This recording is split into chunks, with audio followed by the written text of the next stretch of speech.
In the summer of 1883, deep in the heart of Copper Ridge Territory, a transaction took place that would forever change two lives and challenge everything the community believed about worth, dignity, and the power of understanding. What began as one man's attempt to own another human being became a story of quiet rebellion, unexpected connection, and the kind of courage that speaks without ever raising its voice.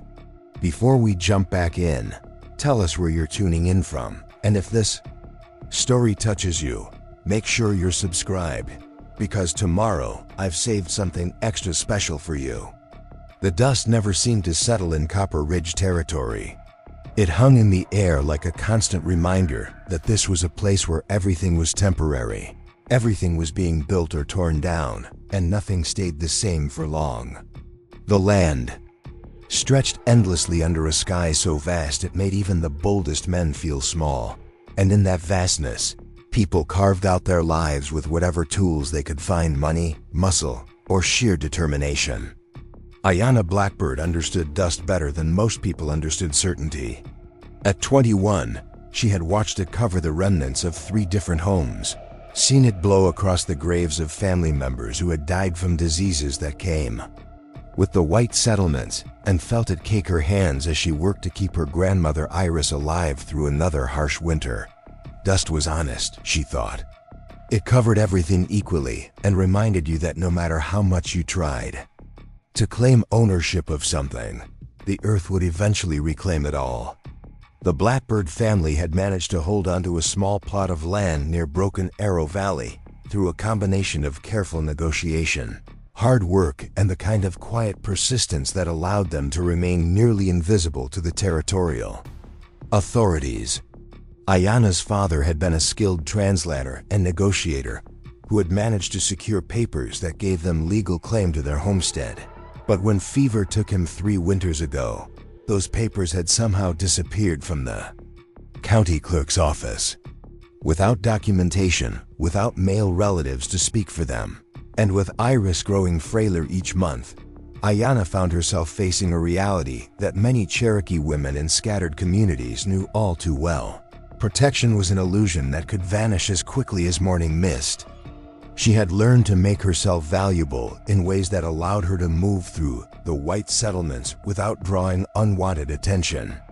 Her father had taught her to read and write in English as well as Cherokee, and she had a gift for languages. That allowed her to serve as an interpreter between the various Mexican, Anglo, and Native communities that intersected in Copper Ridge Territory. She could cure leather, tend sick animals, and had learned enough about herbal medicine from her grandmother to treat everything from infected wounds to difficult childbirths. These skills had allowed her to earn enough money to keep food on their table and medicine available for Iris, but they had also made her visible in ways that sometimes proved dangerous. The Cedar Creek Trading Post sat at the intersection of 3 major cattle trails, making it a natural gathering place for ranchers, traders, traveling merchants, and anyone else whose business required them to venture into the territorial wilderness. Aiyana had been conducting business there for over 2 years, trading herbs and remedies for supplies, occasionally serving as a translator when disputes arose between parties who spoke different languages. She had developed a reputation for fairness and reliability, which meant that both settlers and native communities trusted her to negotiate honestly. On the morning that everything changed, Aiyana had arrived at the trading post with a bundle of medicinal herbs that she intended to trade for winter supplies. Iris had been coughing more frequently, and they needed better food and warmer blankets if they were going to survive another harsh season. The trading post was busier than usual, filled with the kind of loud conversation and aggressive posturing that happened when men had been drinking and making deals that involved large sums of money. Colonel Harrison Whitmore commanded attention wherever he went, not through any particular charisma or wisdom, but through the simple fact that he owned more land and employed more people than anyone else within a 3-day ride. He had arrived from Virginia after the war with enough money to purchase vast tracts of territorial land and the kind of connections that ensured favorable treatment from territorial officials. His ranch had grown into a sprawling operation that supplied beef to military forts, mining camps, and anyone else who could afford his prices. More importantly for the local community, he had the power to make life very difficult for anyone who crossed him or interfered with his business interests. Whitmore had been conducting business with a local Cherokee family who owed money for supplies they had purchased on credit during a particularly difficult winter. The debt was substantial, but not impossible to repay given time and fair treatment. However, Whitmore had no interest in patience or fair treatment. He had learned that the family possessed a small piece of land that contained a natural spring, and he wanted that water source for his expanding cattle operation. Rather than negotiate a reasonable repayment plan or offer to purchase the land at a fair price, he had chosen to use the debt as leverage to force a transaction that would give him everything he wanted, while leaving the Cherokee family with nothing. When Aiyana arrived at the trading post, she discovered that the family in question was distantly related to her through her grandmother's clan connections. According to Cherokee tradition, this created obligations and relationships that transcended the individual debt arrangement. The family had come to the trading post hoping to negotiate additional time to repay what they owed, but Whitmore had already made it clear that he considered the debt immediately due, and that he would accept either full payment or equivalent compensation in the form of land and other assets. The conversation had grown heated, with the Cherokee family trying to explain that they needed time to harvest and sell crops that would provide the money for repayment, while Whitmore insisted that debts were legal obligations that required immediate satisfaction. The territorial law was clear that creditors could seize assets to satisfy unpaid debts, and Whitmore had brought documentation that gave him legal authority to take possession of anything the family owned that could be considered equivalent in value to the money they owed. What happened next revealed the true nature of Whitmore's character and the extent of his power within the territorial system. When it became clear that the family's land and possessions were not sufficient to cover the full amount of the debt as he calculated it, he proposed an alternative arrangement. He had heard about Aiyana's skills as an interpreter and herbalist, and he suggested that her labor could be used to satisfy the remaining portion of what was owed. Since she was clan-related to the debtor family, Cherokee tradition would make her partially responsible for their obligations, and territorial law would recognize such an arrangement as a legitimate debt transfer. The proposal was presented as a business transaction, but everyone present understood its true nature. Whitmore was not interested in employing Aiyana as a free worker who could leave when she chose. He was claiming ownership of her labor, her time, and essentially her life for an indefinite period that would be determined by his assessment of the value of her work. Under territorial law, such arrangements were technically legal as long as they were properly documented and filed with the appropriate authorities. In practice, they were a form of slavery that targeted vulnerable populations who lacked the resources or legal knowledge to protect themselves. Aiyana found herself facing an impossible choice. If she refused Whitmore's proposal, the Cherokee family would lose their land and water source, which would likely mean death for the elderly and sick members of their community.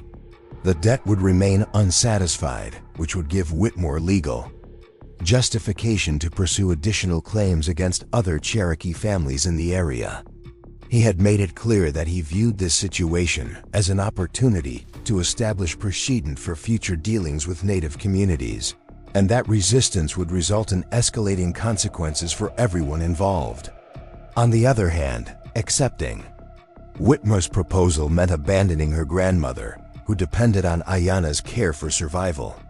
It meant giving up her freedom and placing herself entirely at the mercy of a man who had already demonstrated that he viewed other human beings as property to be acquired and used for his benefit. There was no guarantee that he would honor any limits on the arrangement, and no realistic legal recourse if he chose to extend or modify the terms of her service. The Cherokee family looked at her with a mixture of gratitude and guilt, understanding that she was being asked to sacrifice herself for their survival. The other people in the trading post watched with the kind of uncomfortable silence that meant they knew they were witnessing something wrong but felt powerless to intervene. Whitmore stood with the patient confidence of a man who had never been denied anything he wanted and who assumed that this situation would be no different. Aiyana looked around the room, taking in the faces of people she had known and worked with for years, searching for any sign that someone might be willing to speak up or offer an alternative. What she found instead was the familiar pattern of eyes that looked away, conversations that suddenly became very important, and the collective decision to treat injustice as inevitable as long as it was happening to someone else. In that moment, she made a choice that would define everything that followed. She agreed to Whitmore's proposal, but she negotiated specific terms that demonstrated both her intelligence and her understanding of the legal system her father had taught her to navigate. She insisted that the arrangement be documented as a labor contract with a specific duration tied to the exact amount of the debt, rather than an open-ended indenture. She required that her work be valued at standard territorial wages for skilled labor, which would significantly reduce the time required to satisfy the obligation. Most importantly, she demanded that the contract include provisions for her grandmother's care, and that any extension or modification of the terms would require official territorial court approval. These negotiations revealed several important things about Aiyana's character and preparation. She was not simply a victim being forced into an impossible situation. She was an intelligent, educated woman who understood both the legal framework that governed territorial contracts and the traditional Cherokee approaches to resolving disputes and obligations. Her insistence on specific terms demonstrated that she had thought carefully about how to protect herself and her community, while still honoring the cultural responsibilities that connected her to the debtor family. Whitmore agreed to her terms, partly because they seemed reasonable and partly because he was confident that he could find ways to circumvent or ignore any restrictions once she was under his control. He had the contract documented by the trading post clerk, paid the debtor family's debt in full, and made arrangements for Aiyana to travel to his ranch within the week. From his perspective, he had acquired a valuable asset at a reasonable price, and the specific terms of the contract were simply paperwork that could be adjusted as needed once the reality of the arrangement became clear. As word of the transaction spread through the territorial community, it generated the kind of complex response that reflected the moral contradictions of frontier life. Some people expressed admiration for Aiyana's willingness to sacrifice herself for her family's welfare, treating her decision as an example of noble self-sacrifice that confirmed positive stereotypes about Cherokee loyalty and family values. Preparing and narrating this story took us a lot of time, so if you are enjoying it, subscribe to our channel. It means a lot to us. Now back to the story. Others criticized the arrangement as a dangerous precedent that would encourage wealthy landowners to use debt manipulation as a tool for acquiring forced labor from vulnerable populations. The Cherokee communities throughout the territory understood the transaction as both an individual tragedy and a warning about the increasing pressure they faced from expanding white settlements. Aiyana's sacrifice had protected one family, but it had also demonstrated the extent to which their legal and economic vulnerability could be exploited by people with greater resources and political connections. Traditional Cherokee approaches to resolving disputes and obligations were being systematically undermined by territorial legal frameworks that favored individual wealth over community welfare.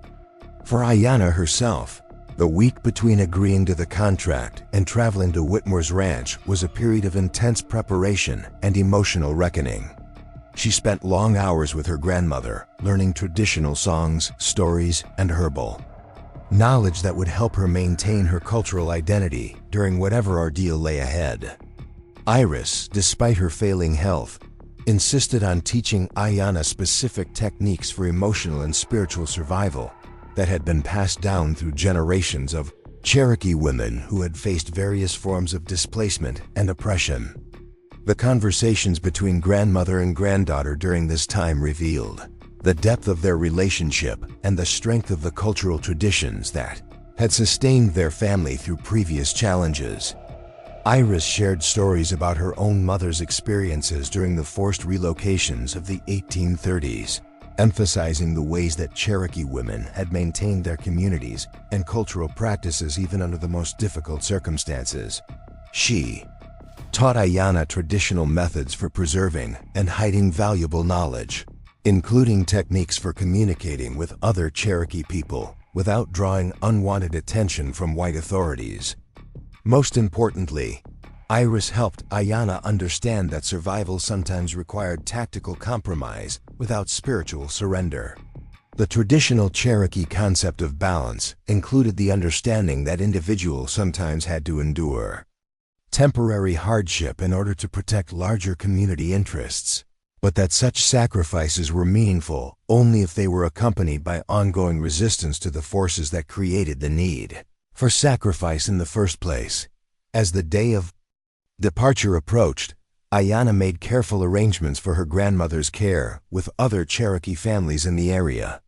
She distributed her medicinal herbs and shared her knowledge about treating various ailments, ensuring that the community would maintain access to traditional healing practices even in her absence. She also created a network of communication that would allow news about her situation to reach Cherokee communities throughout the territory, establishing a foundation for potential future assistance if her circumstances became unbearable.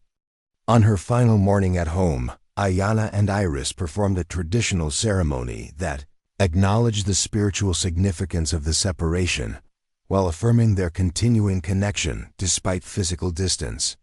The ceremony included prayers for protection, wisdom, and strength, as well as specific requests for the kind of unexpected assistance that sometimes appeared when people faced seemingly impossible circumstances.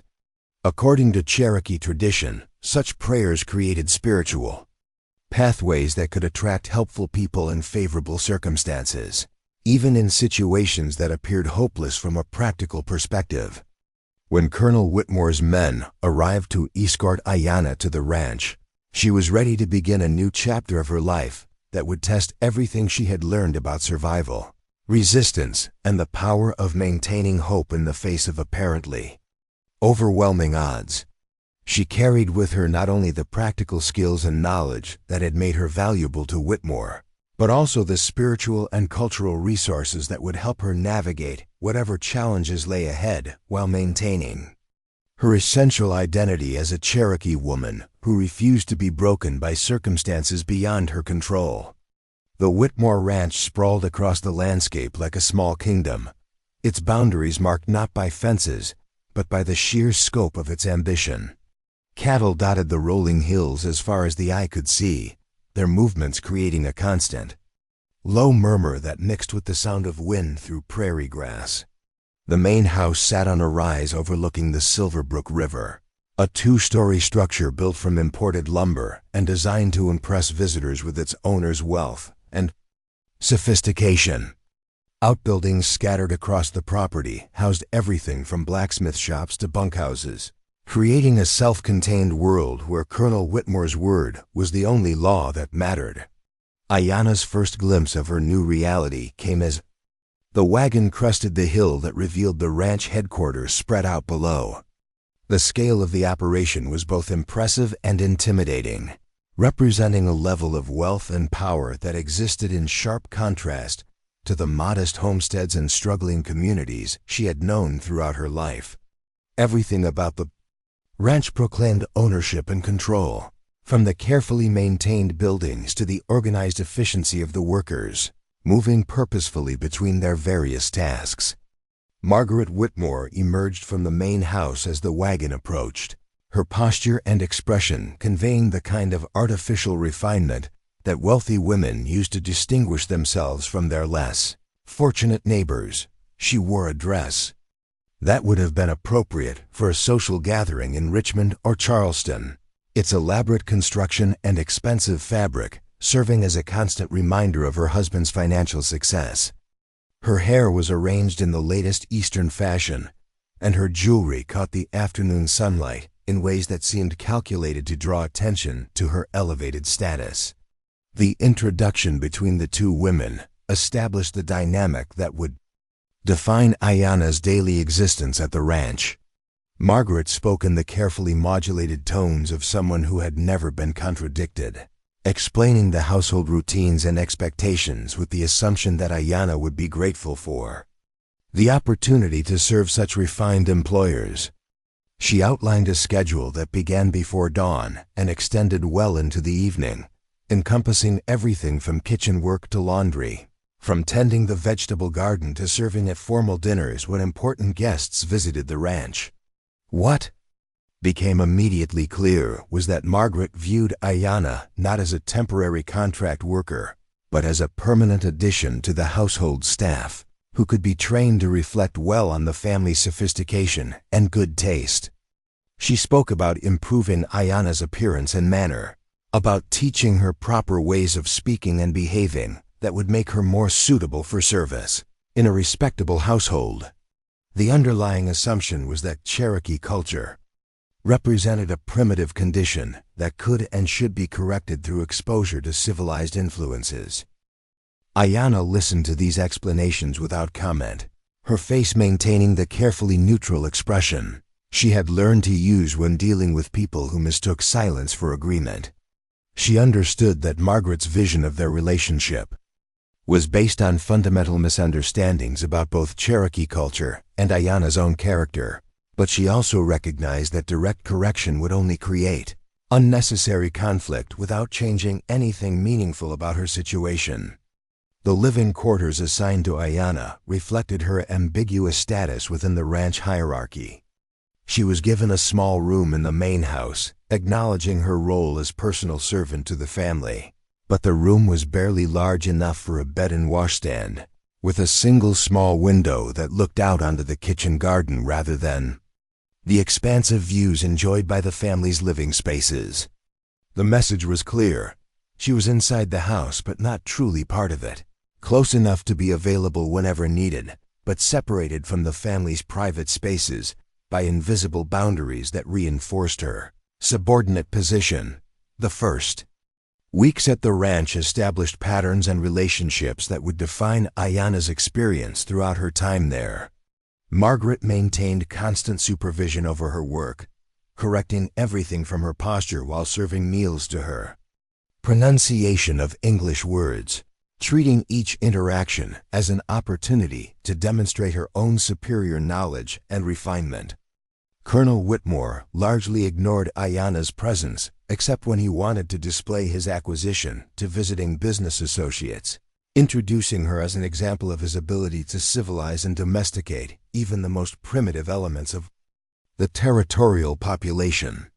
The ranch foreman, Jake Morrison, represented a different and more directly threatening aspect of Aiyana's new environment.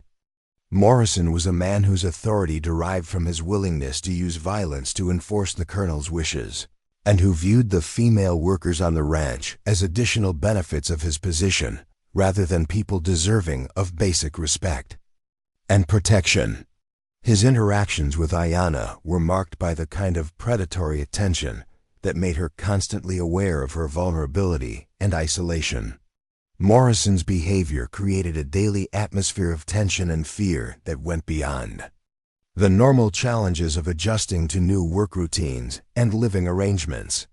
He found excuses to supervise her work more closely than necessary, made comments about her appearance that were clearly intended to make her uncomfortable, and established a pattern of appearing unexpectedly whenever she was working alone in remote areas of the ranch. The message was unmistakable. Her contract with Colonel Whitmore provided no protection against other forms of exploitation, and her Cherokee identity made her particularly vulnerable to abuse that would be ignored or dismissed by local authorities. The other workers at the ranch represented a complex social ecosystem that reflected the Kinko Broader ethnic and cultural diversity at the territorial frontier. Mexican vaqueros who had been working cattle in the region for generations before Anglo settlement brought their own traditions and perspectives to ranch operations. Recent immigrants from Ireland and Germany sought economic opportunities that were unavailable in their home countries. Former soldiers from both sides of the Civil War tried to build new lives in a region where past loyalties mattered less than current abilities and reliability. Aiyana Vasquez, the Mexican cook who supervised kitchen operations, emerged as a potentially important figure in Aiyana's adaptation to ranch life. Aiyana had been working for the Whitmore family for over 5 years, long enough to understand the unspoken rules and power dynamics that governed daily interactions while maintaining her own dignity and cultural identity. She spoke several languages fluently, including enough Cherokee to communicate basic ideas, and her position as head cook gave her a level of authority and respect that provided some protection from the worst aspects of Morrison's behavior. Relationship between Aiyana and Aiyana developed gradually, built on mutual recognition of their shared status as women of color, working within a power structure designed to exploit and diminish them. Aiyana provided practical guidance about navigating household routines and avoiding unnecessary conflicts with the Whitmore family, while Aiyana contributed knowledge about herbal remedies and traditional healing practices that proved valuable for treating the various injuries and illnesses that affected ranch workers. Their conversations, conducted in a mixture of English, Spanish, and Cherokee that allowed them to communicate private thoughts even when other people were present, revealed the sophisticated strategies that marginalized communities developed for survival and resistance within oppressive systems. Aiyana shared information about previous workers who had challenged Morrison's authority, some successfully and others with tragic consequences, helping Aiyana understand both the possibilities and risks associated with different approaches to defending herself. The ranch's daily routines created numerous opportunities for Aiyana to observe and interact with the various workers who kept the operation functioning. She learned that the apparent efficiency and prosperity of the Whitmore Ranch depended on a carefully maintained system of exploitation that extracted maximum labor from vulnerable workers while providing minimal compensation and protection. Contract workers, recent immigrants, and members of marginalized communities found themselves trapped in arrangements that promised fair treatment but delivered something closer to indentured servitude. These observations reinforced lessons that Aiyana had learned from her grandmother about the importance of building alliances and support networks even within hostile environments. Traditional Cherokee approaches to community survival emphasized the creation of mutual aid relationships that could provide assistance during times of crisis, and Aiyana began to identify potential allies among the ranch workers who shared her interest in fair treatment and basic human dignity. The most intriguing figure in this diverse community was a cowboy who worked with the cattle crews, but seemed to exist somewhat apart from the social dynamics that governed interactions among the other workers. Samuel Mackenzie was known throughout the ranch simply as Sam, a quiet man in his late 20s who performed his duties with competent professionalism while maintaining a level of personal reserve that discouraged casual conversation or social interaction. Sam's background was a subject of speculation and rumor among the other workers, who knew only that he had arrived at the ranch several years earlier with exceptional skills in handling horses and cattle, along with knowledge about territorial geography that made him valuable for long-distance drives and negotiations with other ranchers. He spoke when necessary, but never engaged in the casual conversation and storytelling that filled leisure time in the bunkhouses. He was respectful toward everyone, but formed close friendships with no one, creating an aura of mystery that some found intriguing and others found unsettling. What set Sam apart most clearly was his relationship with the ranch's power structure. Unlike other workers who either submitted to Morrison's bullying or engaged in the kind of resistance that often led to conflicts and dismissals, Sam seemed to exist in a space beyond the foreman's authority. Morrison treated him with the wary respect usually reserved for people who possessed some form of leverage or protection, suggesting that Sam's position at the ranch involved considerations that went beyond his value as a skilled worker. Aiyana's first direct interaction with Sam occurred during her third week at the ranch, when she was gathering herbs in a meadow near the river and encountered him tending to an injured horse. The horse had stepped into a hole and damaged its leg badly enough to require immediate treatment, and Sam was working with the kind of focused concentration that suggested both expertise and genuine concern for the animal's welfare. His approach to treating the injury incorporated techniques that Aiyana recognized as similar to traditional Cherokee methods for treating both animal and human injuries. She watched him work for several minutes before stepping forward to offer assistance, identifying specific plants growing nearby that could be used to reduce inflammation and promote healing. Sam looked up at her with surprise, not because she had approached him, but because her suggestions demonstrated knowledge about herbal medicine that went beyond casual familiarity with common remedies. He accepted her help without comment, but his willingness to follow her recommendations suggested that he recognized the value of her expertise. Their collaboration in treating the injured horse created an opportunity for conversation that revealed unexpected depths to Sam's knowledge and experience. He asked questions about specific healing plants that demonstrated familiarity with traditional Native American medicinal practices, and his pronunciation of Cherokee plant names was accurate enough to suggest more than casual exposure to the language. When Aiyana commented on his knowledge, he simply said that he had learned from people who understood such things, but he offered no additional details about where or when such learning had occurred. The success of their joint treatment of the horse's injury established a foundation for future interactions based on mutual respect for each other's knowledge and abilities. Sam began to seek out Aiyana's advice when dealing with sick or injured animals, while she found in him a rare example of someone at the ranch who treated her as a person with valuable skills, rather than as property belonging to the Whitmore family. Their conversations remained brief and focused on practical matters, but they created a sense of connection that provided some relief from the isolation and tension that characterized most of Aiyana's daily experience.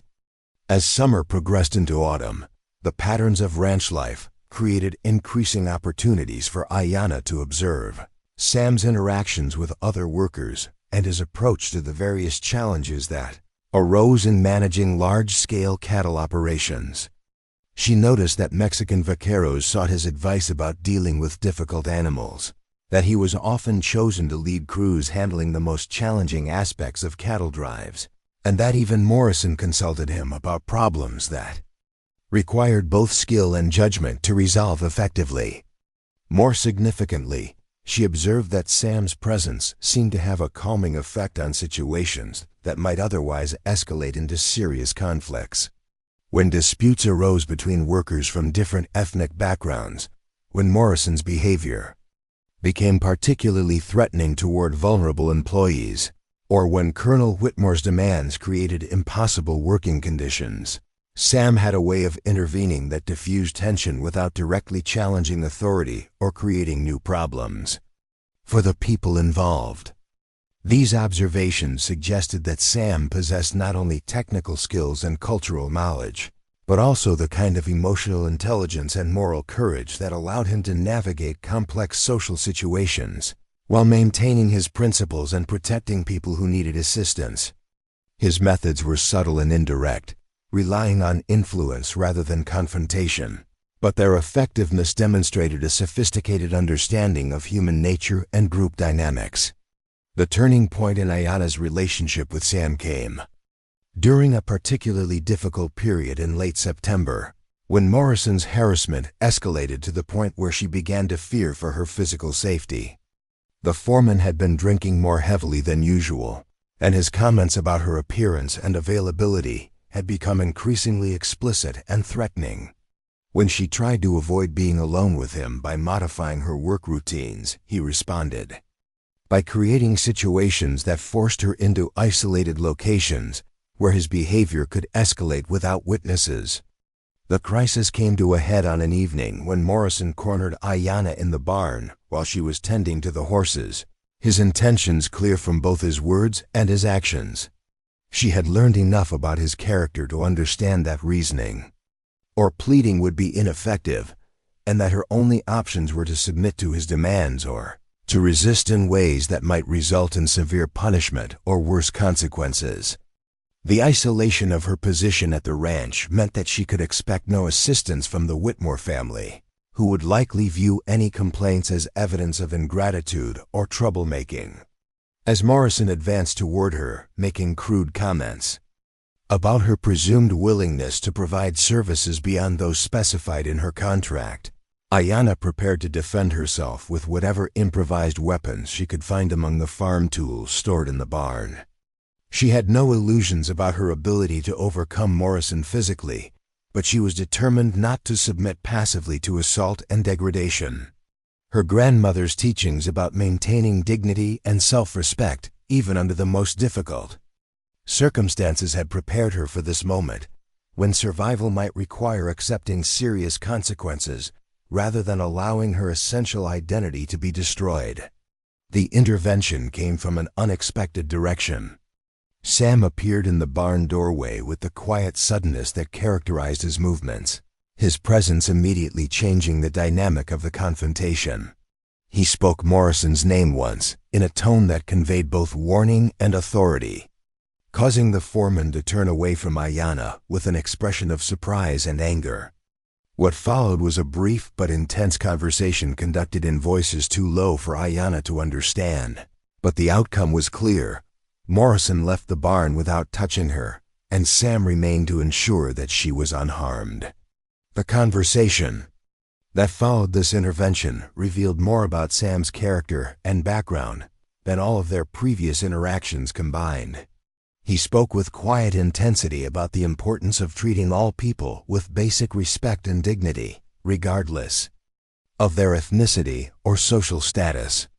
He acknowledged that the ranch's power structure created opportunities for abuse that were difficult to prevent or address through normal channels, but he made it clear that he would not tolerate behavior that violated fundamental principles of human decency. More significantly, he revealed that his intervention on Aiyana's behalf was not simply a matter of general moral principle, but reflected specific understanding of Cherokee culture and values that guided his own behavior. When she asked how he had acquired such knowledge, he finally shared the story that explained both his cultural sensitivity and his somewhat isolated position within the ranch community. Sam had grown up in a small settlement near the border between Kansas and the Indian Territory, where his family had operated a trading post that served both white settlers and various Native American communities. His childhood playmate and closest friend had been a Cherokee boy named Joseph Ridge, whose family had maintained their traditional practices while adapting to the economic realities of territorial life. The friendship between Sam and Joseph had created opportunities for Sam to learn Cherokee language, customs, and perspectives in ways that went far beyond casual cultural exchange. The tragedy that had shaped Sam's adult life occurred when he was 16 years old. A group of territorial militiamen, inflamed by rumors about Native American raids in the area, had attacked Joseph's family without provocation or evidence of wrongdoing. Joseph, his parents, and two younger sisters had been killed in an assault that local authorities subsequently dismissed as a regrettable case of mistaken identity. Sam's family had tried to seek justice through official channels, but their efforts had been ignored or actively discouraged by territorial officials who viewed the incident as an acceptable consequence of frontier tensions. The experience had taught Sam several important lessons about the nature of justice and moral responsibility in territorial society. Official legal channels were designed to protect the interests of powerful white settlers, not to ensure fair treatment for marginalized communities.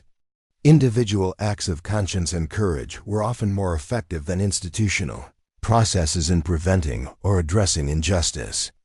Most importantly, people who possessed privilege and protection had moral obligations to use their advantages to defend those who lacked such protection.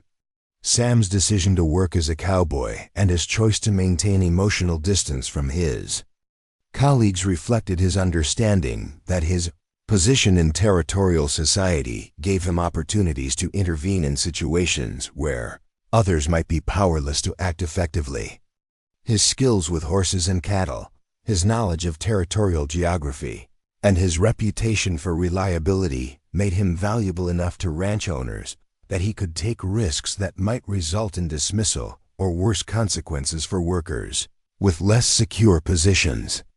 His intervention on Aiyana's behalf represented a continuation of the moral commitment that had been shaped by his childhood friendship with Joseph Ridge and the tragedy that had destroyed that friendship. He could not prevent all injustice or protect all vulnerable people from exploitation and abuse, but he could take action in specific situations where his intervention might make a meaningful difference in someone's life. The conversation in the barn marked the beginning of a new phase in the relationship between Aiyana and Sam, characterized by deeper trust and more open communication about their shared concerns and values. She began to understand that his apparent isolation from the ranch community reflected conscious choices about how to maintain his integrity while working within a system that often rewarded moral compromise. He recognized in her the same kind of principled resistance to dehumanizing treatment that had characterized his Cherokee friend's approach to surviving in a hostile environment. Their growing friendship was built on mutual recognition of each other's strength and moral courage, rather than on romantic attraction or emotional dependency.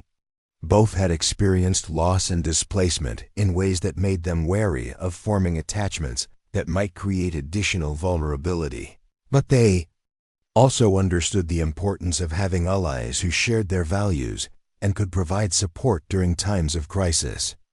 As autumn deepened and the ranch prepared for winter, Aiyana and Sam developed a pattern of collaboration that extended beyond the specific incident that had brought them together.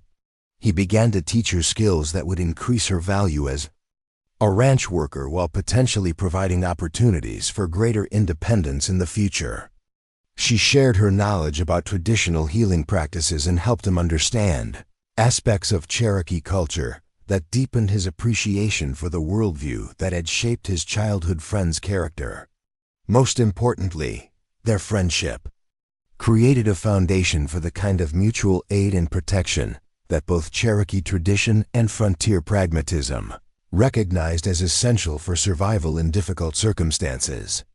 They were not planning any dramatic confrontation with the ranch's power structure, but they were building the trust and communication that would allow them to support each other when future challenges arose.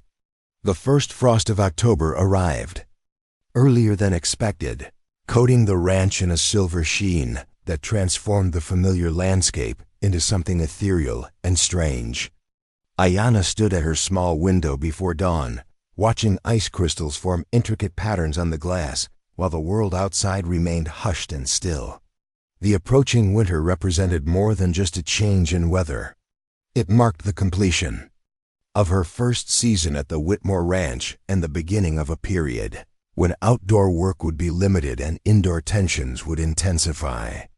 Sam had begun teaching her to ride the ranch horses with the skill and confidence that would mark her as more than just a house servant. These lessons took place during the early morning hours, before the regular ranch work began, and while the family was still asleep. He had identified a gentle mare named Sage who possessed both the temperament and training necessary for someone learning to navigate the vast distances and challenging terrain that defined life in Copper Ridge territory. The riding lessons represented more than practical skill development. They were Sam's way of providing Aiyana with capabilities that could prove essential if circumstances at the ranch became unbearable and she needed to travel quickly across unfamiliar territory. He taught her to read the landscape, to identify landmarks and water sources to understand the subtle signs that indicated safe passage versus dangerous terrain.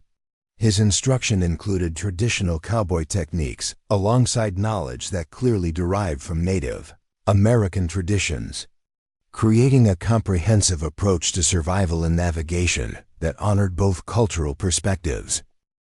During these quiet morning sessions, their conversations gradually expanded beyond immediate practical concerns to encompass deeper questions about identity, loyalty, and moral responsibility. Sam shared stories about his childhood friendship with Joseph Ridge, describing the ways that Cherokee traditions had influenced his own understanding of relationships between humans and the natural world.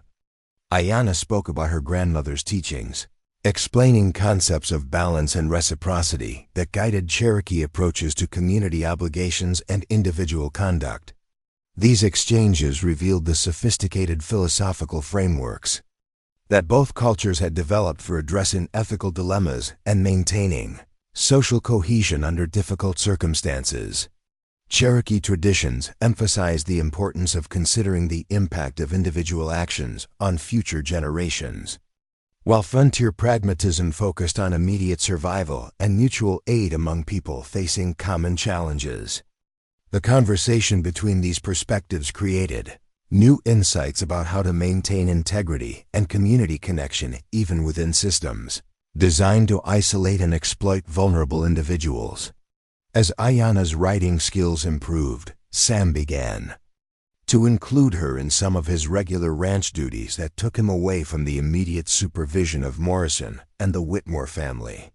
These expeditions provided opportunities to observe the broader territorial landscape and to understand the complex relationships between different communities scattered across the vast expanse of Copper Ridge territory. She discovered that the Whitmore Ranch was only one element in a larger network of economic and social relationships that connected mining camps, military installations, trading posts, and various ethnic settlements.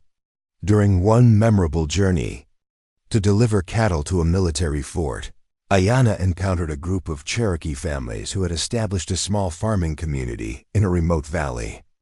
The meeting was brief and carefully conducted to avoid drawing unwanted attention, but it provided her with vital information about the broader Cherokee presence in the territory and the strategies that different communities had developed for maintaining their cultural identity while adapting to changing political and economic circumstances. The Cherokee farmers had chosen their location specifically because it was far enough from major settlements to avoid casual interference, yet close enough to markets to make their agricultural products economically viable. They had developed relationships with sympathetic traders and military officers that provided some protection against the kind of exploitation that Aiyana had experienced. But they also understood that their security depended on maintaining low visibility and avoiding any actions that might be interpreted as resistance to territorial authority. The community's leader, an elderly man named Daniel Swimmer, spoke with Aiyana privately about her situation at the Whitmore Ranch. He offered practical advice about legal options that might be available for challenging or modifying her contract. But he also acknowledged the limited effectiveness of official channels for addressing grievances involving powerful white landowners. More importantly, he assured her that the Cherokee communities throughout the territory were aware of her circumstances and would provide assistance if she needed to escape from a situation that had become unbearable. This conversation marked a crucial turning point in Aiyana's understanding of her options and her connection to the broader Cherokee community. She realized that her sacrifice to protect the debtor family had been recognized and appreciated by people who shared her cultural background and values, and that her isolation at the Whitmore Ranch was not as complete as it had initially appeared. The knowledge that assistance was available if needed provided emotional strength and practical hope that sustained her through the increasingly difficult challenges of winter ranch life. The return journey from the military fort provided Sam with an opportunity to share more details about his own moral development and the experiences that had shaped his commitment to defending vulnerable people against exploitation and abuse. He described the years following Joseph Ridge's death, when he had struggled with anger and despair while trying to find constructive ways to honor his friend's memory and prevent similar tragedies from occurring in the future. His decision to work as a cowboy had been motivated partly by practical considerations about employment opportunities in the territorial economy, but also by his recognition that the cattle industry created numerous situations where individual moral courage could make meaningful differences in people's lives. Ranch work brought him into contact with diverse communities and vulnerable populations, providing opportunities to intervene in situations where abuse and exploitation might otherwise go unnoticed and unchallenged. Sam's approach to these interventions reflected sophisticated understanding of power dynamics and strategic thinking about how to achieve positive outcomes while minimizing risks to himself and the people he was trying to help. He had learned to work within existing systems rather than challenging them directly, using his reputation and relationships to influence situations in ways that protected vulnerable individuals without creating the kind of dramatic confrontations that often resulted in escalation and retaliation. The conversation about moral strategy and practical ethics deepened the intellectual and emotional connection between Aiyana and Sam, creating a foundation of shared values and mutual respect that transcended their different cultural backgrounds and life experiences.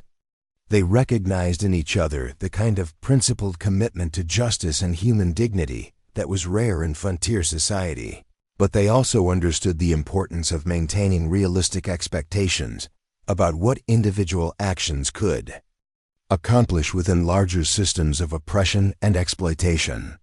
As winter settled over the ranch, the reduced outdoor work created new opportunities for Aiyana to observe and participate in the complex social dynamics that governed life in the main house during the months when entertainment and social interaction became more important elements of daily routine. Colonel Whitmore frequently hosted dinner parties and business meetings that brought together territorial officials, military officers, successful ranchers, and visiting investors from eastern cities. These gatherings provided Aiyana with unique insights into the political and economic forces that shaped territorial development and determined the fate of communities like her own Cherokee settlement. She listened to conversations about land acquisition strategies, labor management techniques, and methods for dealing with Native American communities that revealed the calculated nature of policies that were often presented to the public as inevitable consequences of natural economic development. The dinner party conversations also revealed the extent to which territorial elites understood and deliberately exploited the vulnerabilities of marginalized populations. Discussions about debt manipulation, contract labor arrangements, and legal strategies for acquiring Native American land demonstrated that incidents like Aiyana's forced indenture were not isolated cases of individual greed, but rather systematic approaches to extracting wealth and labor from communities that lacked political protection and legal resources. Margaret Whitmore's behavior during these social occasions illustrated the complex ways that gender, class, and racial hierarchies intersected within territorial society. As the hostess, she possessed authority and social status that allowed her to command respect from powerful men, but her position depended entirely on her husband's wealth and her ability to perform the kind of refined femininity that confirmed his social standing. Her treatment of Aiyana during these events reflected both her power within the household hierarchy and her own vulnerability within the broader social system.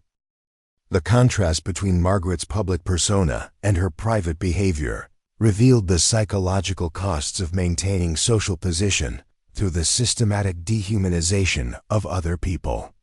During dinner parties, she presented herself as a cultured and benevolent woman who appreciated fine arts and supported charitable causes, but her interactions with Aiyana and other household staff were characterized by casual cruelty and deliberate humiliation that suggested deep insecurity about her.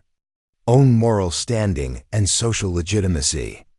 These observations reinforced lessons that Aiyana had learned from Cherokee, traditions about the spiritual and psychological consequences of treating other people as objects rather than as human beings deserving of respect and consideration. Her grandmother had taught her that communities that tolerated or encouraged exploitation and abuse ultimately damaged themselves as much as their victims, creating cycles of violence and degradation that undermined the social bonds necessary for genuine prosperity and security. The winter social season also provided opportunities for Aiyana to develop her relationship with Aiyana Vasquez, whose position as head cook made her an essential figure in the success of the Whitmore family's entertainment efforts. Aiyana's expertise in managing complex meals and her knowledge of the social protocols that governed formal entertaining gave her a level of influence and job security that provided some protection against the arbitrary treatment that characterized the experiences of most ranch workers.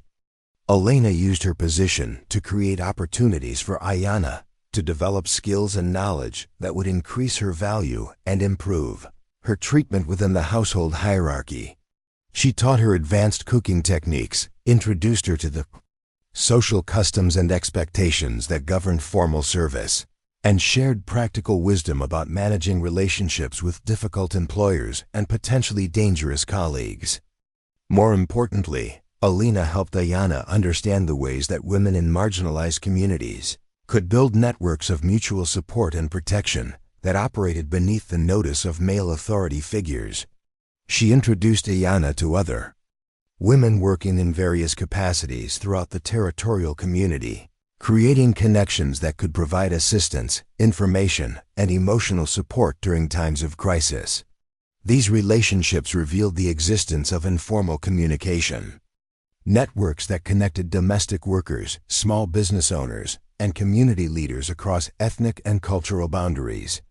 Mexican women, Irish immigrants, former slaves, and Native American women had developed sophisticated systems for sharing information about employment opportunities, dangerous situations, legal resources, and safe havens that operated entirely outside official channels and beyond the awareness of territorial authorities.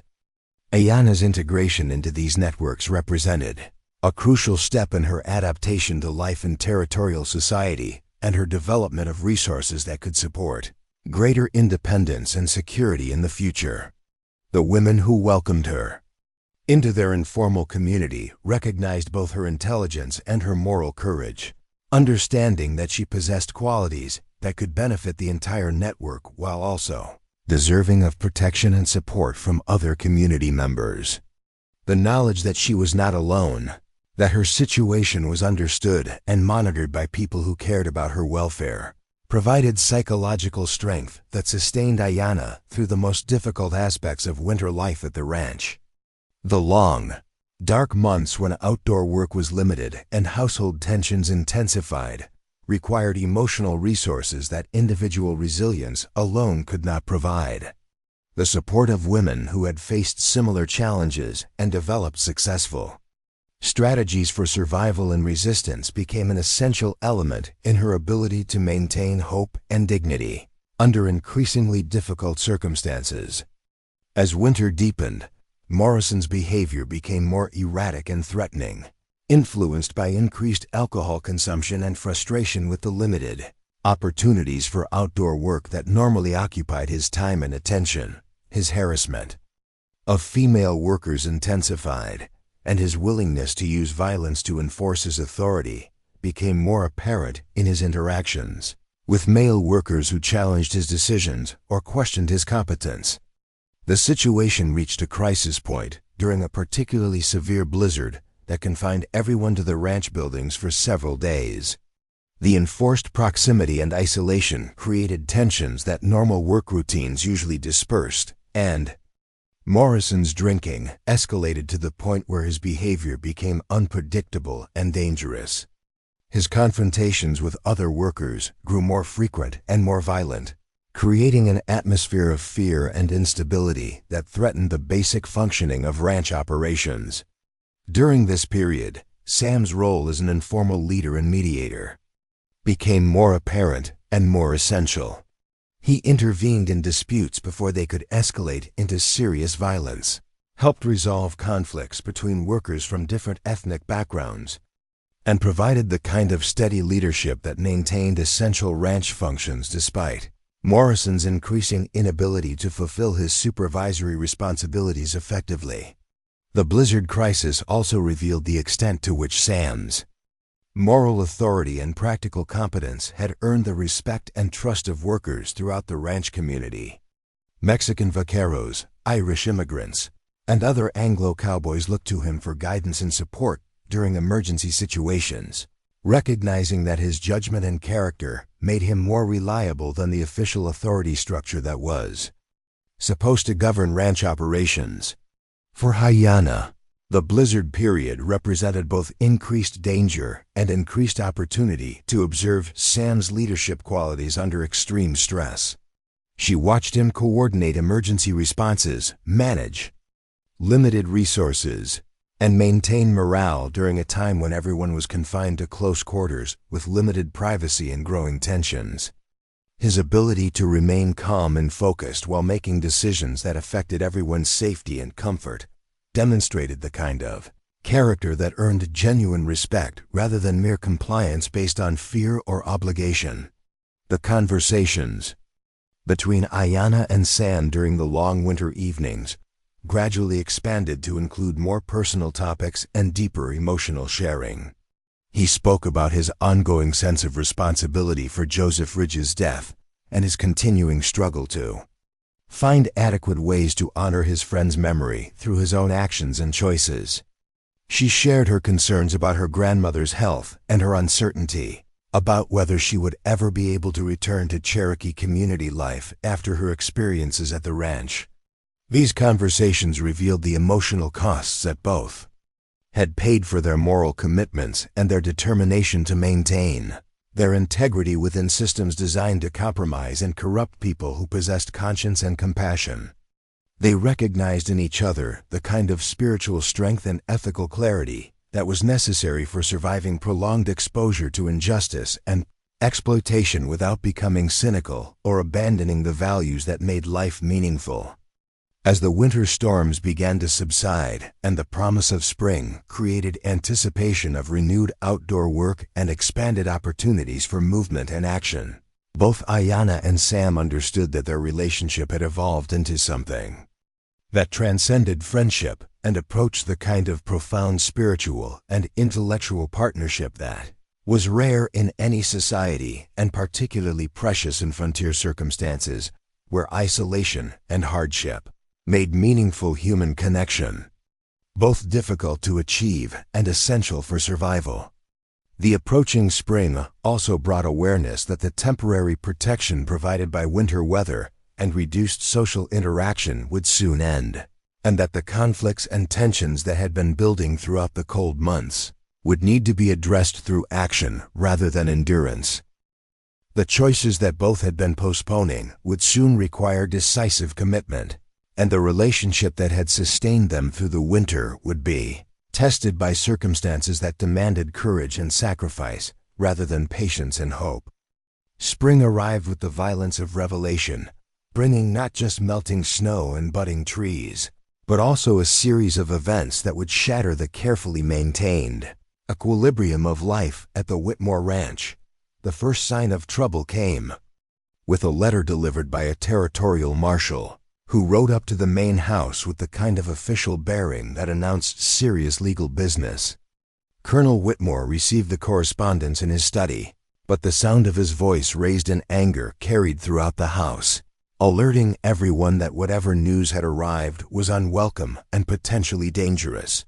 The letter contained a formal complaint filed by Daniel Swimmer and other Cherokee community leaders, challenging the legitimacy of Aiyana's labor contract and demanding a territorial court review of the circumstances surrounding her indenture. The complaint alleged that the original debt had been fraudulently inflated, that the contract terms violated territorial labor regulations, and that Aiyana's treatment at the ranch constituted a form of illegal imprisonment that required immediate judicial intervention. Whitmore's rage at receiving this challenge to his authority was compounded by his realization that someone had been providing the Cherokee community with detailed information about ranch operations and his business practices.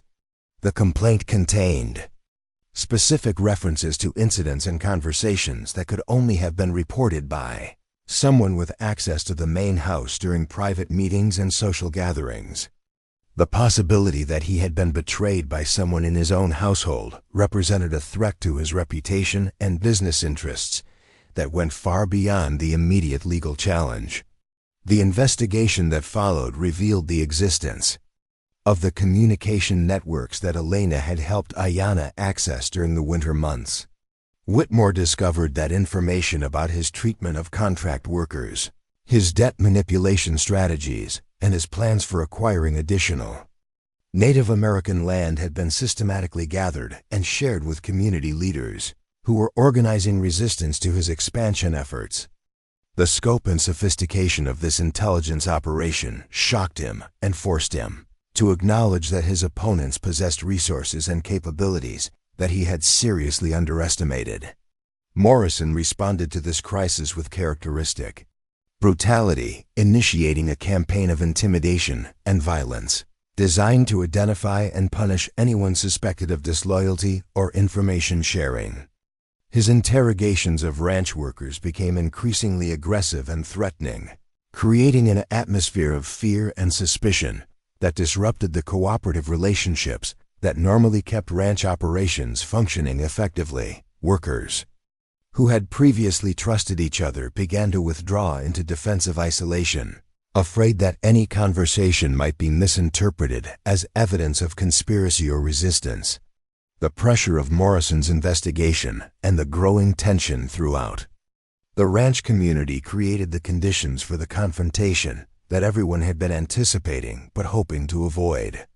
The specific incident that triggered the final crisis occurred when Morrison accused Aiyana of coordinating the information network and demanded that she identify everyone who had participated in gathering intelligence for the Cherokee complaint.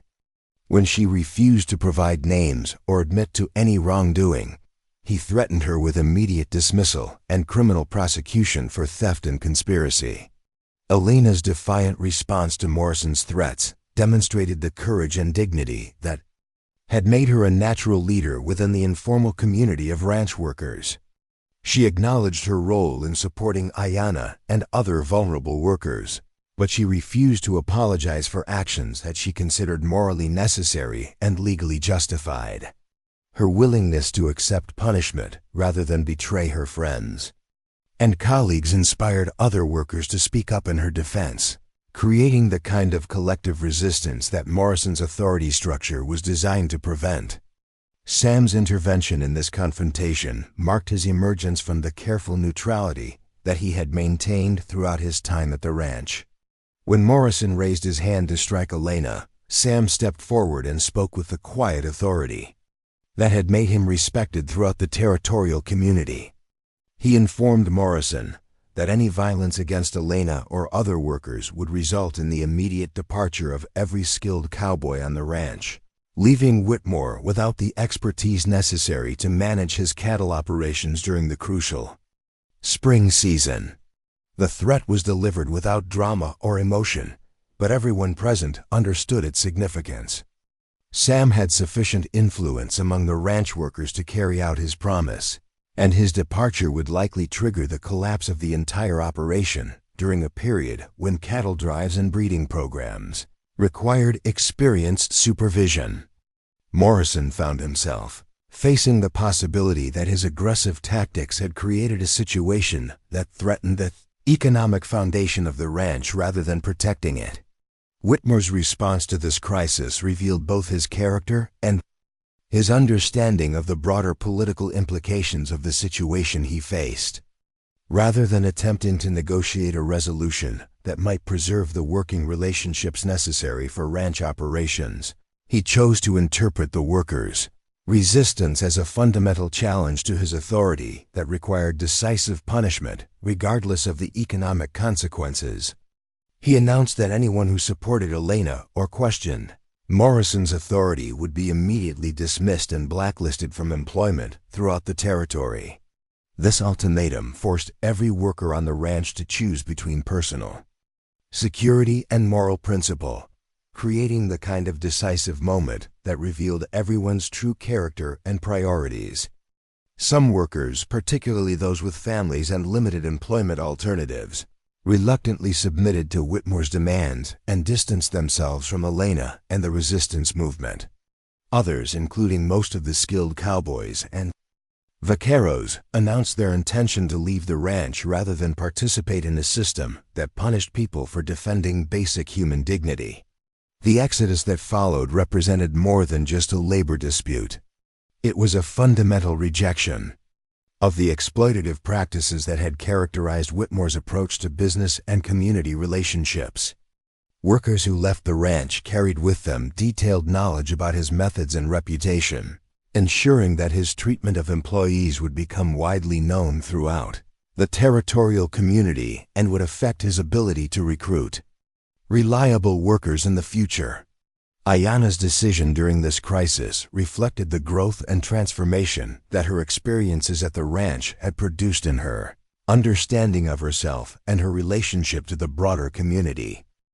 Rather than accepting the protection that Sam and Aiyana were offering and leaving with the other departing workers, she chose to remain at the ranch and use the territorial court hearing as an opportunity to publicly expose the systematic exploitation and abuse that characterized Whitmore's treatment of vulnerable workers. Her decision was motivated partly by strategic considerations about the legal precedent that her case might establish for protecting other Cherokee people from similar exploitation, but also by personal conviction that her individual suffering could serve a larger purpose if it contributed to meaningful change in the systems that created such situations. The courage required for this choice was enormous, since it meant placing herself at the mercy of legal and political processes that were designed to favor wealthy white landowners over Native American complainants. The territorial court hearing that followed became a focal point for broader community tensions about labor practices, ethnic relations, and the kind of society that territorial development was creating in Copper Ridge Territory. Cherokee leaders, Mexican community organizers, and sympathetic Anglo settlers united in support of Aiyana's case, recognizing that the legal precedent it might establish would affect the security and welfare of all marginalized communities in the region. Whitmore's legal team attempted to portray the case as a simple contract dispute involving a woman who was ungrateful for the opportunities she had been provided and influenced by outside agitators who wanted to undermine legitimate business practices. They argued that Aiyana's treatment had been fair and generous, that her work duties had been appropriate to her skills and background, and that any complaints she might have were the result of unrealistic expectations encouraged by troublemakers who opposed territorial development and economic progress. The testimony that emerged during the hearing revealed the true nature of conditions at the Whitmore Ranch and the systematic methods that had been used to exploit and abuse workers from various ethnic backgrounds. Sam's appearance as a witness proved particularly damaging to Whitmore's case, since his reputation for honesty and reliability made his account of ranch conditions credible to the judge and court observers who might otherwise have dismissed complaints from Mexican or Cherokee workers as biased or unreliable. Aiyana's testimony provided detailed documentation of the information networks that had developed among territorial workers as protection against exploitation and abuse. Her description of the mutual aid systems that connected domestic workers, small farmers, and community leaders across ethnic boundaries demonstrated the sophisticated organizational capabilities that marginalized communities had developed in response to systematic oppression and exclusion from official protection and assistance. Most significantly, Aiyana's own testimony revealed her intelligence, education, and moral clarity in ways that contradicted every stereotype and assumption that had been used to justify her treatment at the ranch. Her articulate description of Cherokee cultural values, her analysis of the legal issues involved in her case, and her thoughtful responses to questions about her experiences demonstrated that she was not a primitive person who needed civilizing guidance, but rather a sophisticated individual who had been systematically dehumanized and exploited by people who claimed moral and cultural superiority. The judge's decision in Aiyana's favor represented more than just an individual victory. It established legal precedents that would protect other contract workers from similar exploitation and abuse. The court ruling declared that debt manipulation could not be used to force people into indefinite labor contracts, that contract workers retained basic human rights that employers were legally obligated to respect, and that territorial courts had jurisdiction to review and modify labor agreements that violated established principles of fairness and human dignity. The broader community response to the court decision revealed the deep divisions that existed within territorial society about the kind of future that development and expansion should create. Progressive elements celebrated the ruling as an important step toward creating a society based on justice and equal treatment, regardless of ethnic background or economic status.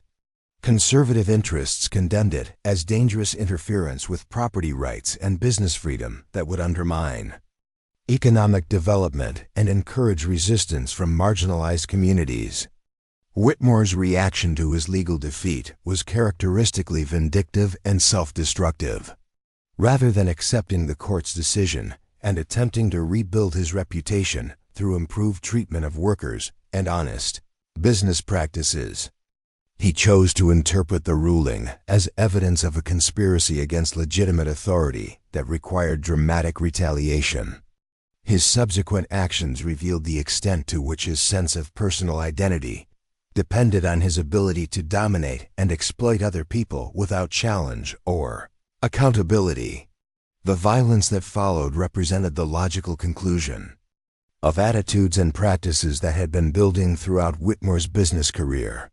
Unable to accept the legal limitation of his authority or the moral challenge to his character, he authorized Morrison to use whatever methods were necessary to punish the people responsible for his humiliation and to deter future challenges to his control. The campaign of intimidation and assault that resulted targeted not only former ranch workers, but also Cherokee community members, Mexican families, and Anglo settlers who had supported Aiyana's case.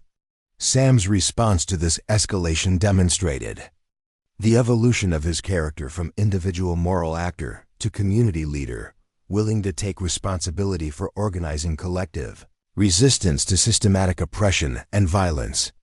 Working with Daniel Swimmer, Aiyana, and other community leaders, he helped coordinate a response that combined legal action, economic pressure, and physical protection for threatened individuals and families. The coalition that emerged from this crisis represented something unprecedented in territorial history, a multi-ethnic alliance united around shared commitment to justice and human dignity rather than divided by the ethnic and cultural suspicions that usually characterized frontier community relationships. Cherokee leaders, Mexican organizers, Irish immigrant workers, and progressive Anglo settlers discovered that their common interests in security, fairness, and opportunity were more important than the differences that had previously kept them isolated from each other. The effectiveness of this coalition in protecting vulnerable community members and pressuring territorial authorities to address Whitmore's criminal behavior demonstrated the power that marginalized communities could exercise when they overcame division and worked together toward shared goals. The economic boycotts, legal challenges, and organized resistance that they implemented forced territorial officials to choose between supporting a wealthy but increasingly isolated landowner and maintaining the kind of social stability that territorial development required. The final confrontation occurred when Whitmore and Morrison attempted to reclaim Aiyana by force, arguing that the court decision was invalid and that she remained legally bound to her original labor contract. The attempt to kidnap her from the Cherokee community where she had taken refuge, triggered a response that brought together all the elements of the coalition that had been building throughout the legal proceedings. The armed standoff that resulted lasted for several hours, with Whitmore and a small group of hired gunmen facing a much larger group of community defenders who were determined to prevent Aiyana's recapture and to demonstrate that systematic abuse and exploitation would no longer be tolerated in Copper Ridge territory. The presence of territorial marshals and military observers ensured that the confrontation would be resolved through negotiation rather than violence, but the outcome was never really in doubt. Whitmore's isolation and the community's unity made it clear that his approach to business and social relationships had created enemies throughout the territorial community while providing him with few reliable allies willing to support his most extreme actions. The economic and political costs of continuing his campaign against Aiyana and her supporters far exceeded any benefits that victory might provide, forcing him to acknowledge defeat and accept the legal and social changes that the court decision had initiated. The resolution of the crisis marked the beginning of a new phase in territorial development, characterized by greater attention to worker rights, more inclusive approaches to community decision-making, and recognition that sustainable prosperity required justice and cooperation rather than exploitation and domination. Aiyana's case had become a catalyst for broader social transformation that extended far beyond the immediate circumstances that had brought her to the Whitmore Ranch. For Aiyana herself, the experience had produced profound personal growth and transformation that prepared her for a life of leadership and service within both Cherokee and territorial communities. Her courage in challenging systematic exploitation had demonstrated the power of individual moral action to inspire collective resistance and create meaningful social change. Her successful navigation of both traditional Cherokee culture and territorial legal systems had developed skills and knowledge that would make her an effective advocate for marginalized communities throughout her life. The relationship between Aiyana and Sam had evolved into a partnership based on shared values, mutual respect, and common commitment to justice and community welfare. Their different cultural backgrounds and life experiences had created complementary perspectives and capabilities that made them more effective together than either could have been individually. The trust and understanding that had developed between them during their time at the ranch provided a foundation for the kind of collaborative leadership that the territorial community needed to address its ongoing challenges and opportunities. The legacy of their story extended far beyond their individual lives and relationship. The legal precedents established by Aiyana's case continued to protect contract workers and marginalized communities from exploitation and abuse. The coalition building and organizing strategies that had emerged during the crisis provided models for future community action and resistance. Most importantly, the demonstration that justice and dignity were achievable even under difficult circumstances inspired ongoing efforts to create a territorial society based on fairness and inclusion, rather than exploitation and exclusion. Years later, when visitors to Copper Ridge territory asked about the origins of its unusually progressive labor laws and inclusive community practices, longtime residents would tell them about a Cherokee woman who had refused to accept injustice, and a quiet cowboy who had spoken her language not just literally, but in the deeper sense of sharing her values and supporting her courage. Their story had become part of the territorial community's collective memory, a reminder that individual moral action could create lasting change, and that understanding across cultural differences was both possible and essential for building a just society. The transformation that had begun with Aiyana's forced indenture had ultimately produced a community where such exploitation was no longer legally or socially acceptable, where diverse ethnic groups worked together toward common goals, and where the kind of quiet courage that both she and Sam had demonstrated was recognized and celebrated as essential for maintaining the justice and dignity that made community life meaningful and sustainable. The autumn of 1884 painted Copper Ridge Territory in shades of gold and crimson that seemed to reflect the profound changes that had swept through the community. During the year since Aiyana's legal victory, the Whitmore Ranch, once a symbol of unchallenged authority and exploitative power, now stood as a cautionary reminder of what happened when greed and arrogance collided with organized resistance and moral courage. The main house, its windows boarded and its grounds overgrown, served as a monument to the hubris that had ultimately destroyed its owner's empire and reputation. Colonel Harrison Whitmore had fled the territory in disgrace following his failed attempt to reclaim Aiyana by force, leaving behind massive debts and a network of legal challenges that would take years to resolve. His departure had created opportunities for the workers and communities he had exploited to reclaim lands and resources that had been taken from them through fraudulent contracts and manipulated debt arrangements. The territorial court's investigation into his business practices had revealed a pattern of systematic exploitation that extended far beyond Aiyana's case, resulting in criminal charges that would prevent his return to respectable society. Jake Morrison had met a different fate, one that reflected the violent methods he had used to enforce Whitmore's authority throughout his tenure as ranch foreman. His campaign of intimidation and assault against former workers and community supporters had eventually provoked a confrontation with Daniel Swimmer's sons, who had grown tired of watching their families and neighbors live in fear of his unpredictable violence. The shooting that had ended Morrison's reign of terror was ruled justified self-defense by the territorial court, but everyone understood that it represented a form of frontier justice that had become inevitable once official legal channels proved inadequate for controlling his behavior.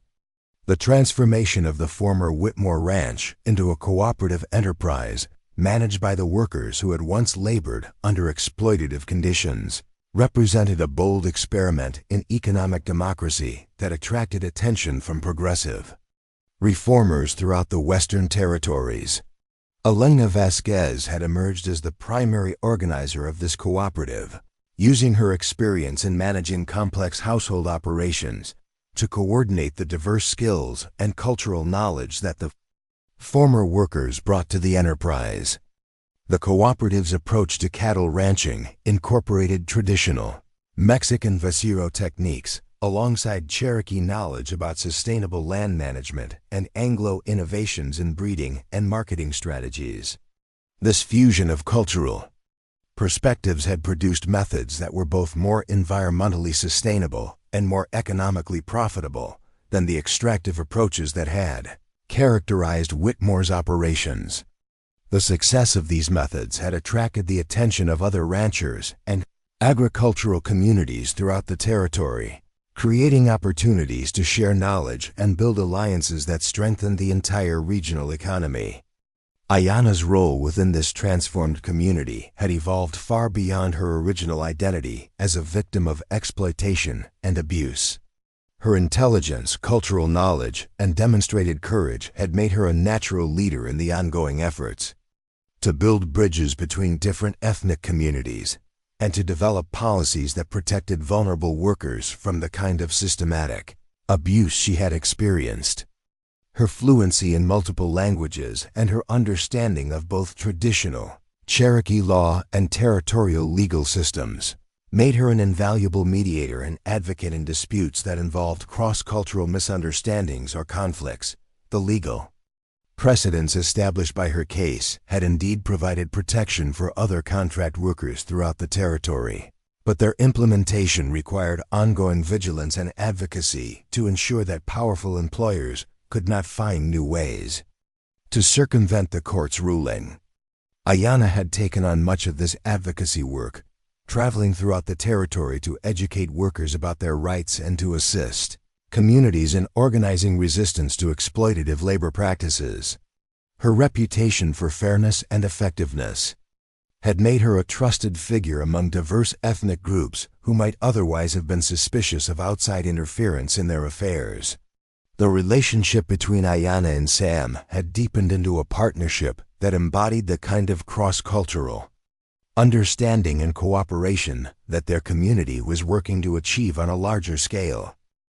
Their marriage in the spring of 1884 had been celebrated by Cherokee, Mexican, and Anglo communities as a symbol of the unity and mutual respect that made their territorial society stronger and more resilient than communities divided by ethnic prejudice and cultural misunderstanding.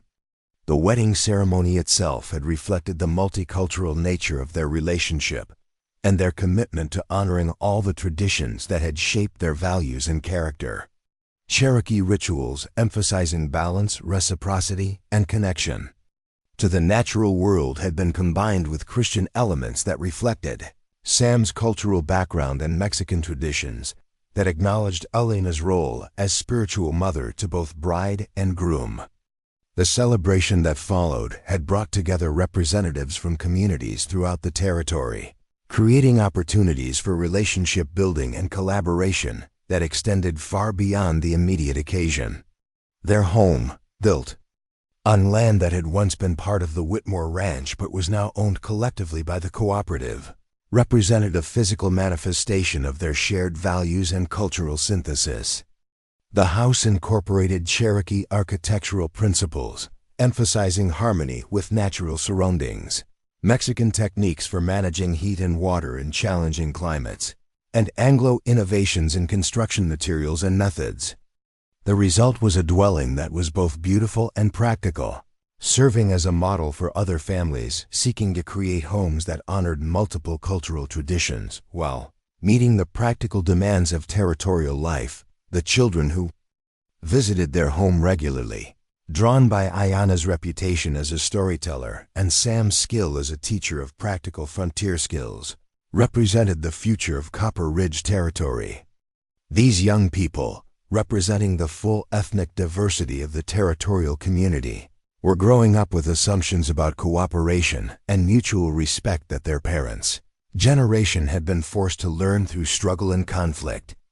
Their easy friendship across cultural boundaries suggested that the territorial community was successfully creating a new model of multicultural society that could serve as an example for other frontier regions. The educational initiatives that Aiyana and Sam had helped establish represented one of their most important contributions to the long-term development of their community. The school they had founded near the cooperative ranch served children from Cherokee, Mexican, and Anglo families, providing instruction in multiple languages and cultural traditions, while also teaching the practical skills necessary for success in the territorial economy. The curriculum emphasized critical thinking, cultural appreciation, and civic responsibility, preparing young people to become effective leaders in a diverse democratic society. The success of this educational experiment had attracted support from territorial officials who recognized its potential for reducing ethnic tensions and creating a more stable and prosperous regional economy. Financial assistance from the territorial government, combined with volunteer labor and expertise from community members, had allowed the school to expand its programs and serve as a model for similar institutions throughout the Western Territories. Educational reformers from eastern cities had begun visiting the school to observe its methods and to consider how its approaches might be adapted for urban environments, facing similar challenges with immigrant communities. The economic development that had followed the transformation of the Whitmore Ranch had demonstrated the practical benefits of inclusive and cooperative approaches to territorial development. The success of the ranching cooperative had attracted additional investment and settlement to the region, but the newcomers were required to accept the community's established principles of fair labor practices and cultural respect as conditions for participation in local economic opportunities. This selective approach to growth had created a regional economy that was both prosperous and sustainable, avoiding the boom and bust cycles that characterized many frontier communities where short-term extraction took precedence over long-term development. The cooperative's emphasis on environmental stewardship, worker welfare, and community reinvestment had created a model of capitalism that served the interests of all stakeholders rather than concentrating benefits among a small elite while externalizing costs onto workers and the environment. The political influence that had grown from the community's economic success had enabled them to advocate effectively for territorial policies that protected vulnerable populations and promoted inclusive development throughout the region. Representatives from Copper Ridge Territory had become influential voices in territorial governance, advocating for labor protections, educational funding, and land use policies that reflected the values and lessons learned from their community's transformation. Aiyana's emergence as a political leader had challenged conventional assumptions about the capabilities and proper roles of Cherokee women in territorial society. Her election to the Territorial Council had made her the first Native American woman to hold such office, and her effectiveness in that role had demonstrated the value of diverse perspectives in democratic governance.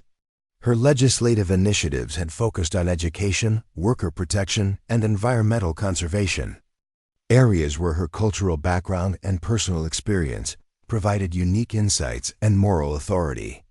The broader impact of the Copper Ridge transformation had extended far beyond the territorial boundaries, influencing discussions about labor rights, ethnic relations, and economic democracy throughout the western United States.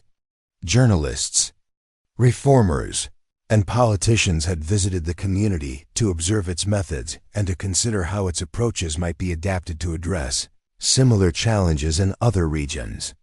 The success of the community's multicultural democracy had provided evidence that cooperation across ethnic boundaries was both possible and beneficial, challenging the racial ideologies that justified systematic exclusion and exploitation of minority populations. The correspondence that Aiyana maintained with Cherokee communities throughout the Indian Territory and beyond had helped spread knowledge about legal strategies and organizing methods that could be used to resist exploitation and advocate for tribal rights. Her case had become a symbol of successful resistance that inspired other communities to challenge unfair labor practices and fraudulent land deals. The legal precedents established by her victory had been cited in courts throughout the Western territories, providing protection for countless workers who might otherwise have faced similar exploitation. The healing that had occurred within Aiyana herself represented perhaps the most profound transformation of all.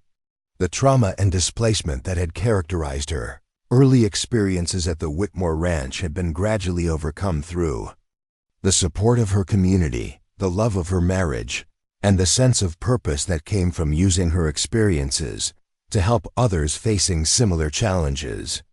The nightmares and anxiety that had plagued her during her time of captivity had given way to confidence and serenity that reflected her deep integration of Cherokee spiritual practices with the practical wisdom she had gained through her struggles. Her relationship with her grandmother Iris had been restored and strengthened through regular visits and ongoing correspondence that allowed them to share the wisdom and insights that each had gained through their different but related experiences of survival and resistance. Iris's pride in her granddaughter's accomplishments was matched by her relief that the cultural knowledge and values she had worked to preserve had found expression through Aiyana's leadership and advocacy. The continuity between generations that had been threatened by the disruption of Aiyana's captivity had been re-established and strengthened through her successful integration of traditional Cherokee wisdom with contemporary political and economic realities. The seasonal ceremonies that had become central to the life of the Copper Ridge community reflected the successful synthesis of different cultural traditions that characterized their approach to building inclusive society. Cherokee harvest celebrations incorporated Mexican Thanksgiving traditions and Anglo community gathering customs, creating events that honored the agricultural cycle while strengthening social bonds across ethnic boundaries. These celebrations served both spiritual and practical purposes, providing opportunities for sharing knowledge, resolving conflicts, and planning collaborative projects that benefited the entire community. The stories that were told during these gatherings had begun to include accounts of the community's transformation, ensuring that future generations would understand both the struggles that had been overcome and the principles that had guided their ancestors' success in building a just and prosperous society. Aiyana's story had become central to this oral tradition, but it was told not as an individual tale of heroism, but as an example of how personal courage could inspire collective action and create lasting social change. The visitors who came to Copper Ridge Territory to study its methods and learn from its example carried these stories back to their own communities, spreading knowledge about practical approaches to multicultural democracy and cooperative economics. The influence of the community's innovations had begun to appear in territorial policies and community practices throughout the western United States, contributing to a broader transformation in attitudes toward ethnic diversity, worker rights, and environmental stewardship. As the first decade of the community's transformation drew to a close, the success of their experiment had become undeniable even to critics, who had initially predicted that cooperation across ethnic boundaries was impossible and that democratic participation by minority populations would lead to chaos and economic collapse. The prosperity, stability, and social harmony that characterized Copper Ridge Territory provided clear evidence that inclusive approaches to development were not only morally superior but also practically more effective than the exploitative methods that had dominated frontier economic development. The legacy that Aiyana and Sam were building through their leadership and advocacy extended far beyond their own lifetimes, creating institutions and traditions that would continue to protect vulnerable populations and promote cooperative relationships.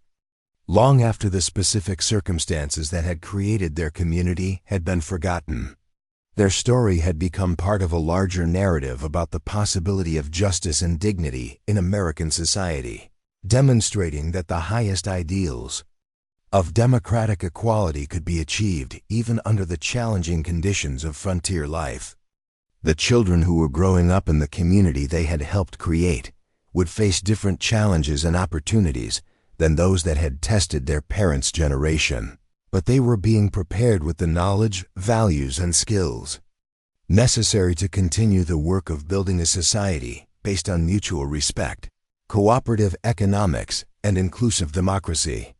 The transformation that had begun with one Cherokee woman's refusal to accept injustice had created ripple effects that would continue to influence American society for generations to come, proving that individual moral courage could indeed change the world when it inspired collective action and sustained commitment to justice and human dignity.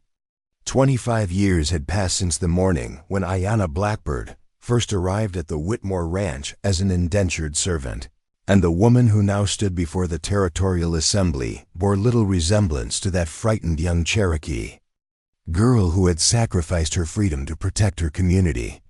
Representative Aiyana Mackenzie commanded the attention of the legislative chamber, not through volume or theatrics, but through the quiet authority that came from decades of proven leadership and unwavering commitment to justice. Her silver-streaked hair was arranged in the traditional Cherokee style that she had never abandoned, and the beaded necklace that rested against her formal dress carried symbols that told the story of her journey from captivity to freedom to influence. The legislation she was presenting to the Assembly that autumn morning represented the culmination of a quarter-century of advocacy and organizing work that had transformed not only Copper Ridge Territory but also the broader landscape of labor relations and ethnic cooperation throughout the American West. The Territorial Worker Protection Act that bore her name would establish comprehensive safeguards against the kind of debt manipulation and contract labor abuse that had once trapped her and countless others in systems of exploitation that differed from slavery only in their legal technicalities. The chamber was filled with representatives from every corner of the territory, their diverse faces reflecting the demographic changes that had occurred as word of Copper Ridge's success had attracted settlers from around the world who were seeking Communities where merit and character mattered more than ethnic background or family connections. Mexican ranchers sat beside Irish miners, German farmers conversed with Chinese merchants, and Cherokee council members consulted with Scandinavian homesteaders about provisions that would protect the rights of seasonal workers and immigrant families. Samuel Mackenzie watched from the gallery as his wife presented her carefully researched arguments for the legislation, his pride evident in the slight smile that played across his weathered features. The years had deepened the lines around his eyes and added gray to his dark hair, but they had also strengthened the quiet confidence that had first attracted Aiyana's attention during those difficult months at the ranch. His own work as territorial coordinator for cooperative enterprises had taken him throughout the western states, helping communities establish the kind of worker-owned businesses that had made Copper Ridge a model of sustainable economic development. The success of their partnership, both personal and professional, had become legendary throughout the territory. Stories of the Cherokee woman and the cowboy who had transformed exploitation into empowerment were told around campfires and kitchen tables, in schoolhouses and meeting halls, wherever people gathered to discuss the possibilities for creating just and prosperous communities. Their marriage had produced 3 children who embodied the multicultural values that defined their community, young adults who moved effortlessly between Cherokee traditions, frontier pragmatism, and cosmopolitan sophistication. Their eldest daughter, Maria Aiyana Mackenzie, had inherited her mother's gift for languages and her father's intuitive understanding of animal behavior, becoming the territory's most sought-after interpreter and veterinarian. Her fluency in 7 languages and her innovative approaches to treating livestock diseases had made her indispensable to the growing network of cooperative ranches that had adopted Copper Ridge's methods. Her recent marriage to a Pueblo artist had created new cultural bridges and artistic collaborations that enriched the entire regional community.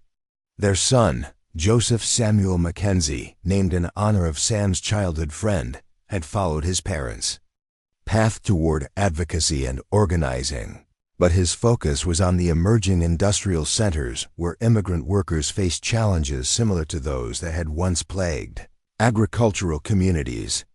His work with railroad workers and mining crews had helped establish the first territorial unions that successfully negotiated fair wages and safe working conditions for employees whose ethnic diversity had previously been used to prevent collective organizing. Their youngest daughter, Iris Elena Mackenzie, had inherited her great-grandmother's gift for traditional healing and her mother's analytical mind, pursuing medical studies that combined Cherokee herbal knowledge with modern scientific methods. Her research into the therapeutic properties of native plants had attracted attention from medical schools in eastern cities, where her discoveries were being incorporated into treatments for diseases that conventional medicine had struggled to address effectively. The extended family that had grown around Aiyana and Sam reflected the community-building principles that had guided their approach to personal relationships as well as public leadership. Elena Vasquez, now in her 70s but still sharp and energetic, had become the beloved grandmother to dozens of children throughout the territory, her kitchen serving as an informal community center where problems were solved and celebrations planned. Her own children and grandchildren had carried forward her commitment to inclusive hospitality and cross-cultural understanding, creating networks of mutual support that strengthened the entire regional community. Daniel Swimmer, despite his advanced age, continued to serve as an elder statesman whose wisdom and historical perspective provided guidance for younger leaders facing new challenges and opportunities. His great-grandchildren attended the same schools as descendants of Irish immigrants and Mexican pioneers, learning together about the struggles and triumphs that had created their shared heritage of cooperation and mutual respect. His stories about the early days of the transformation had become an essential part of the territory's oral tradition, ensuring that future generations would understand the courage and sacrifice that had been required to build their inclusive society. The economic prosperity that had grown from these inclusive approaches had attracted national attention and investment, but the community had been careful to manage growth in ways that preserved their fundamental values and prevented the kind of speculation and exploitation that had characterized earlier phases of Western development. The territorial government had established strict regulations governing land use and labor practices, ensuring that newcomers understood and accepted the community standards that made prosperity possible for everyone rather than just a privileged few. The cooperative enterprises that had begun with the transformation of the Whitmore Ranch had expanded to include manufacturing, mining, banking, and transportation businesses that competed successfully with traditional capitalist enterprises, while providing better wages, working conditions, and profit-sharing arrangements for their worker owners. The success of these cooperative businesses had demonstrated that democratic ownership and management were not only morally superior, but also economically more efficient than traditional hierarchical structures that concentrated decision-making power among a small elite. The educational institutions that had grown from Aiyana and Sam's early experiments had become nationally recognized, centers of innovation in multicultural pedagogy and practical skills training. The Copper Ridge Territorial University attracted students from around the world who wanted to study in an environment where academic excellence was combined with social responsibility and cultural appreciation. The university's graduates had carried the territory's values and methods to communities throughout North America, spreading knowledge about cooperative economics and inclusive democracy to places where such ideas had previously been considered impractical or impossible. The research conducted at the university had contributed significantly to the development of sustainable agricultural techniques, renewable energy systems, and environmental conservation methods that were being adopted throughout the American West. The territory's commitment to long-term environmental stewardship had created a regional economy that was both prosperous and sustainable, avoiding the environmental degradation that had characterized resource extraction in other Western regions. The cultural renaissance that had flourished in this environment of mutual respect and creative collaboration had produced art, literature, and music that reflected the rich synthesis of traditions that characterized territorial life. Cherokee artists worked alongside Mexican craftspeople and European immigrants to create new forms of expression that honored their diverse heritage while speaking to universal human experiences. The annual Copper Ridge Cultural Festival had become a major attraction that drew visitors from throughout North America, showcasing the creative possibilities that emerged when different traditions were allowed to influence and enrich each other. The political influence that had grown from the territory's economic and cultural success had enabled its representatives to advocate effectively for progressive policies at the national level. Aiyana's work in the Territorial Assembly had been recognized by national women's rights organizations and indigenous advocacy groups, leading to invitations to speak at conferences and rallies throughout the United States.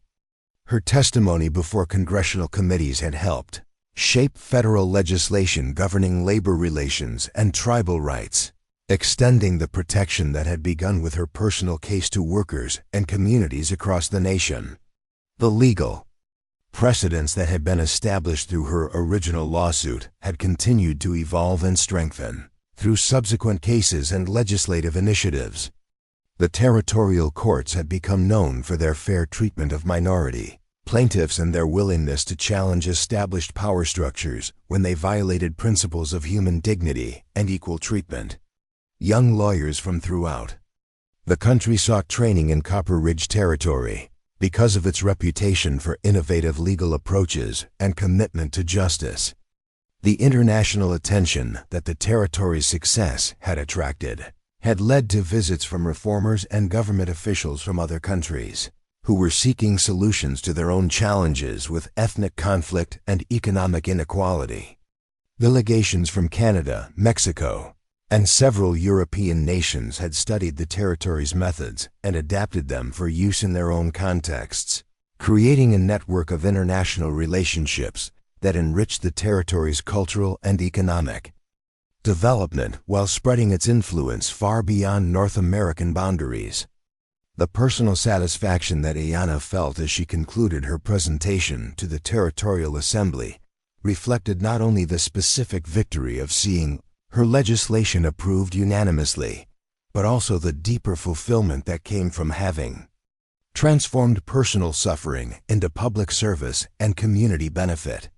The frightened young woman who had been forced into servitude had become a confident leader whose work had protected thousands of vulnerable workers and created institutions that would continue to defend human dignity long after her own lifetime had ended.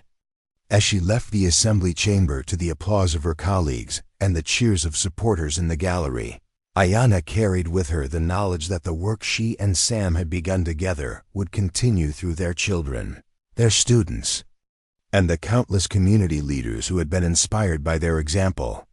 The transformation that had begun with one Cherokee woman's refusal to accept injustice had created ripple effects that would continue to influence American society for generations to come, proving that individual moral courage, when combined with community support and sustained commitment to justice, could indeed change the world in ways that honored the best possibilities of human nature and democratic cooperation.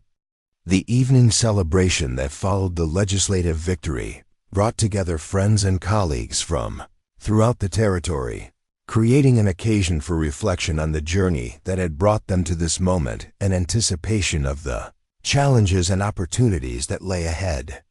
The stories that were shared around the fire that night would become part of the oral tradition that preserved the community's values and inspired future generations to continue the work of building a society based on justice, dignity, and mutual respect for all people, regardless of their ethnic background or economic circumstances.